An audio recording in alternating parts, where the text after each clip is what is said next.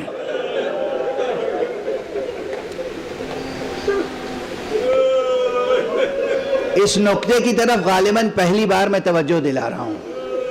کیا فضیلت ہے حبیب کی, کیا فضیلت ہے حبیب کی. لاشا حبیب کا ہے, سرہانے آقا حسین آئے ہیں اور فرماتے ہیں, عند اللہ احتسب نفسی وحمات اصحابی. ارے میں اللہ کے پاس اجر حاصل کرنے کی امید رکھتا ہوں, اپنے نفس کے لیے بھی اور اپنے بہترین اصحاب کے لیے بھی. اللہ اکبر. حبیب کے سرہانے کھڑے ہو کر نفسی کہنا بہت غور طلب ہے. عند اللہ احتسب نفسی, نفسی سے مراد خود آپ کا نفس, لیکن کچھ اور بھی ہو سکتا ہے. بلاغت کا باب کھلا ہوا ہے. بات تمام ہوئی, بات تمام ہو گئی, مجلس آج طویل ہو گئی, لیکن ابھی حبیب پر گریے کا حق ادا نہیں ہوا. تو بس ایک بات یاد دلا دوں اور گفتگو تمام کر دوں گا. حبیب شہید ہو گئے. کربلا جب تمام ہوئی, سب کے سر کاٹے گئے, حبیب کا سر بھی کاٹا گیا. حبیب کا سر قلم کر کے ایک شقی نے اپنے گھوڑے کی گردن میں لٹکا دیا.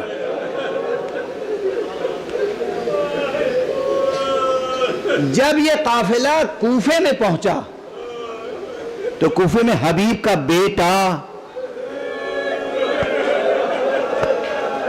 قافلے کا استقبال کرنے والوں میں کھڑا تھا.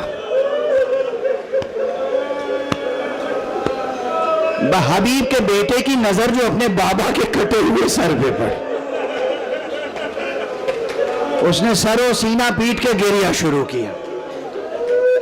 اس کے بعد اس قاتل کے پاس گیا اور بڑی منتیں کی, بڑی سماجتیں کی, بہت اس سے آرزو خواہش کا اظہار کیا, یہ میرے بابا کا سر ہے, مجھے دے دے. بلکہ اس کو مال و دولت دینے کے لیے بھی تیار ہو گیا کہ یہ میرے بابا کا سر ہے, مجھے دے دے. شقی نے وہ سر نہیں دیا. مگر ایک جملہ عرض کرنا چاہتا ہوں یہاں پر, وہ حبیب کا بیٹا وہیں کوفے میں رہ گیا.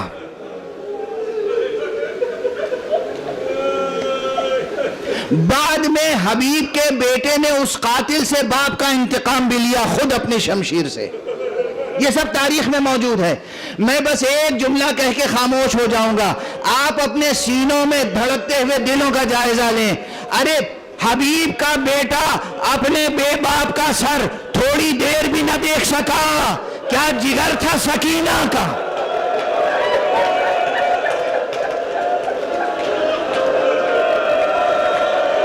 ارے کیا جگر تھا زینب کا, کیا جگر تھا ام کلثوم کا, کیا جگر تھا علی ابن الحسین کا.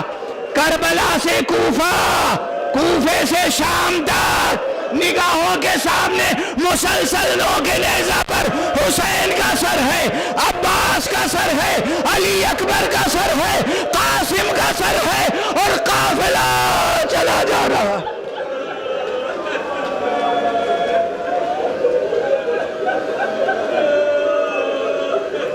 انا للہ و انا الیہ راجعون. رضا بقضائہ و تسلیما لامرہ. پروردگار ہمیں علوم قرآن اور معارف اہل بیت سے آشنا فرما. پروردگار امت اسلامیہ کو ولایت علی ابن ابی طالب پہ متحد فرما. پروردگار جہالتوں کے بادل چھٹ جائیں. پروردگار معرفتوں کے سورج طلوع ہوں. پروردگار دنیا میں امن قائم فرما. معبود ہر طرح کی ہر طرف جنگ و جدل کا خاتمہ فرما. پروردگار رہبر شہید کے درجات کو بلند فرما، پروردگار رہبر فعلی آیت اللہ سید مجتبی خامنی کو اپنی حفظ و امان میں رکھ، پروردگار مسلمانان عالم کو سرفراز فرما، پرچم اسلامی کو بلند سے بلند تر فرما، پروردگار اپنے ولی معصوم کو اذن ظہور عطا فرما اور ان کے ہاتھوں سے اپنی رحمت و رافت و عدالت کا پرچم لہرا دے۔